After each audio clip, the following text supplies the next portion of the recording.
नरेंद्र मोदी दुनिया का सबसे बड़ा झूठा है और जालिम है। आसारे कदीमा कब्जा करके बैठा है। जैसा यह कानून बनेगा उसमें कब्रस्तान भी है, उसमें मस्जिद भी है, ईदगाह भी है, जमीनात है। ऐसा ही बोलेगा हम मालिक तुम आओ। ये आसारे कदीमा के लोग ये हिंदुत्व के इशारे पर नाचने वाली कठपुतली है। लोग बीजेपी में जितने मुसलमान है बड़े बड़े ओहदे पे तोड़ दो, इनसे रिश्ते नाते खत्म कर दो। जो इस्लाम का दुश्मन उसका साथ देने वाला है, उसी का साथ हम रिश्ते नाते निभाते बैठे। इस्लाम का दुश्मन हमारा दुश्मन, और इस्लाम के दुश्मनों का साथ देने वाला वो भी हमारा दुश्मन। तो तोड़ दो रिश्ते नाते।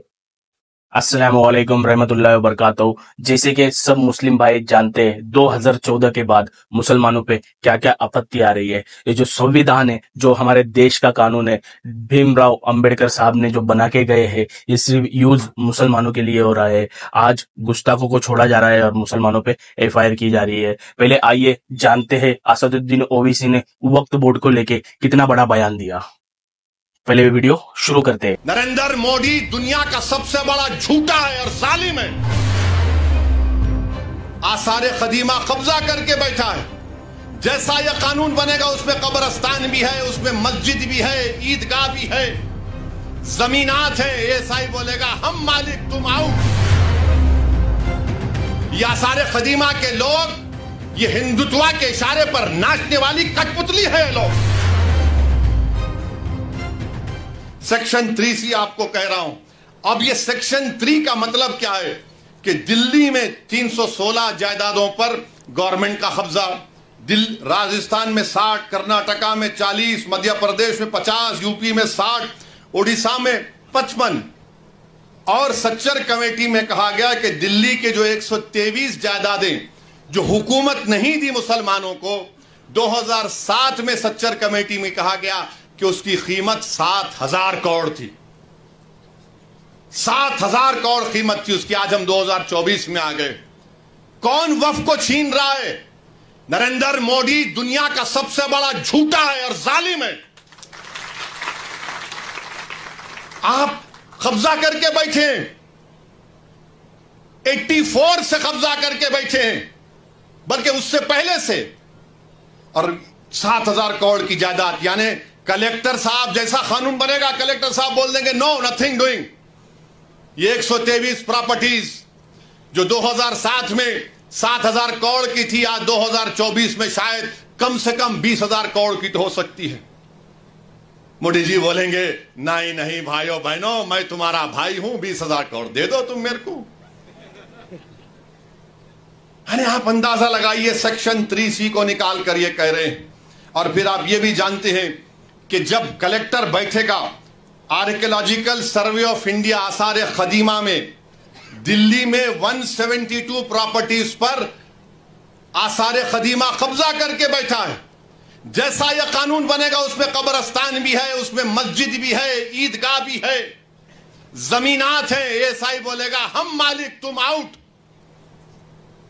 आपका यहां पर महाराष्ट्र में है, अहमदनगर में है, औरंगाबाद में आसारे कदीमा के है।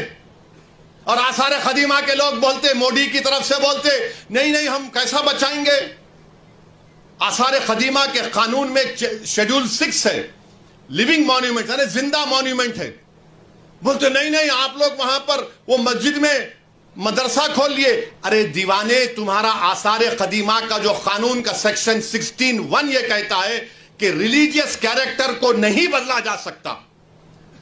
रिलीजियस कैरेक्टर को नहीं बदला जा सकता। वह कानून यह भी कहता है कि अगर गवर्नमेंट एक्वायर भी कर ले उस प्रॉपर्टी को, तब भी रिलीजियस कैरेक्टर नहीं बदला जा सकता।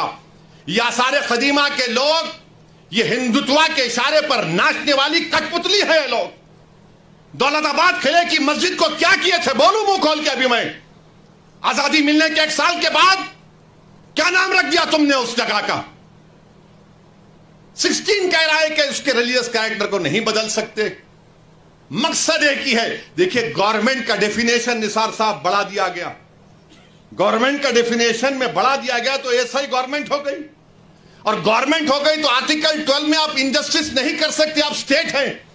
आप आर्टिकल 25, 26 का वायलेशन नहीं कर सकते। मगर ये कानून ऐसे बनाया जा रहा है कि एक तरफ जमीन खींचो, मस्जिदों को छीन लो, दरगाहों को खाली कर दो, खानखाहों को बर्बाद कर दो, और आसार कदीमा में जितने मसाजिद हैं उसको छीन लिया जाए।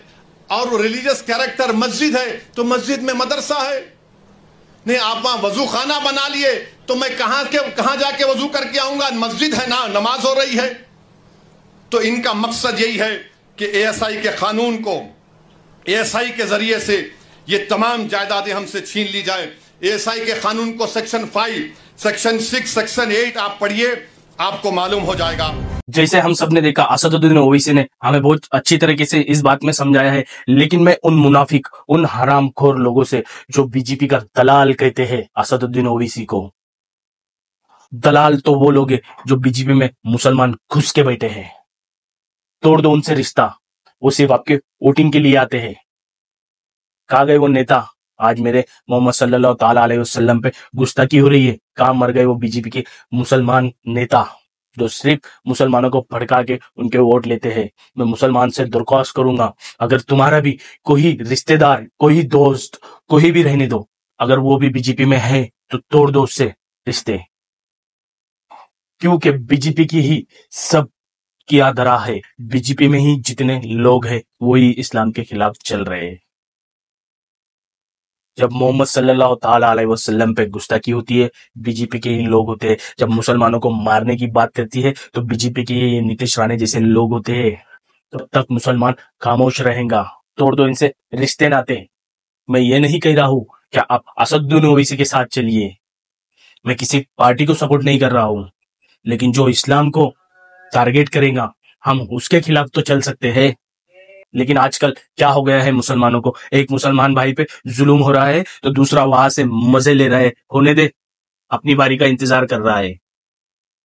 वो उसका देख के लेंगे, अपने पे आएगा तब अपन देख के लेंगे। लेकिन ये बात हर मुसलमान तक आने से पहले ही ये मुनाफिकों को हमारे को रोकना होगा। आज वक्फ बोर्ड का मामला आया है। अगर असदुद्दीन ओवैसी मुसलमान के साथ नहीं देते तो ये वक्फ बोर्ड का पता ही नहीं चलता। और हमारे कौम के लोग इनको बी टीम बोलती है। शर्म आना चाहिए। जो इंसान 5 वक्त की नमाज पढ़ता हो वो इंसान अल्लाह ताला से कभी झूठ नहीं बोलेगा। असदुद्दीन ओवैसी मक्का जाने के लिए भी तैयार है। कौन जाएगा बोलो? कौन बोल रहे हैं उनको बी टीम?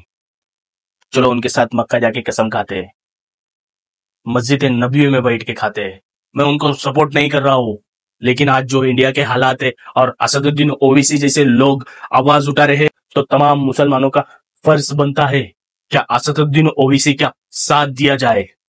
मैं आपको किसी तरह के से कैसे भी समझाऊं, आपके भेजों में बात नहीं आने वाली है। आने वाले वक्त में ही अगर बीजेपी सत्ता फिर से आती है तो आपको ही देखने को मिलेगा मुसलमानों के साथ क्या क्या होने वाला है।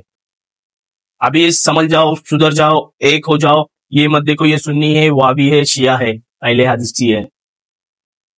हम एक ही नबी के कलमा पढ़ने वाले हैं, एक ही अल्लाह को मानने वाले हैं, एक ही नबी को मानने वाले हैं।